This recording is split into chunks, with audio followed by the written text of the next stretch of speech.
1 KG লবণ পর্যন্ত নিতে গেলে সেনাবাহিনীর স্বাক্ষর নেওয়া লাগে। পার্বত্য চট্টগ্রাম থেকে সেনা শাসন মুক্তি চাই।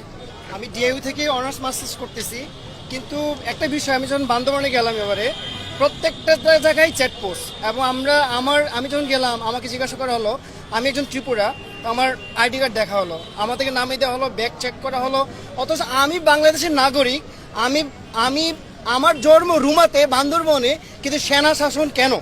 এবং আমাকে যখন আমি যখন বান্দরবনে নবান্ন উৎসব পালন করতে গেছিলাম, সেখানে সেনাবাহিনী আমাকে, এবং আমরা নবান্ন উৎসব যেহেতু চলবে, কিন্তু আমরা গণ্যমান্য ব্যক্তিবর্গদের নিয়ে আমরা মূলত একটা আয়োজন করছিলাম নবান্ন উৎসব, নতুন ভাত খাওয়ার জন্য।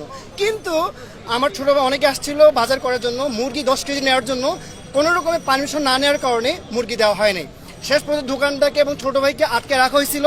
আমি পরবর্তী গেলাম সেনাবাহিনীর সাথে, এবং তিনি লেফটেন্যান্ট ছিলেন। আমি তাকে বললাম, স্যার আমি একটু কথা বলতে চাই। তিনি কথা বলতে দেন নাই। তুমি কাকে খাওয়াতে যাচ্ছ? 10 কেজি মুরগি কাকে খাওয়াবা? কুকি চিংকে খাওয়াবা নাকি কাকে খাওয়াবা? আমাকে জোর করে বলতেছে। আমি তখন বললাম, স্যার আমি একটা কথা বলতে চাই।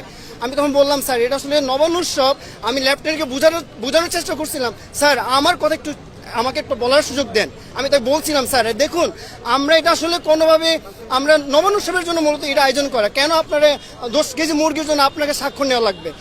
শুধু 10 কেজি স্বাক্ষর মুরগি না, 1 কেজি নাপ্পি এবং 1 কেজি লবণ পর্যন্ত নিতে গেলে সেনাবাহিনীর স্বাক্ষর নেওয়া লাগে।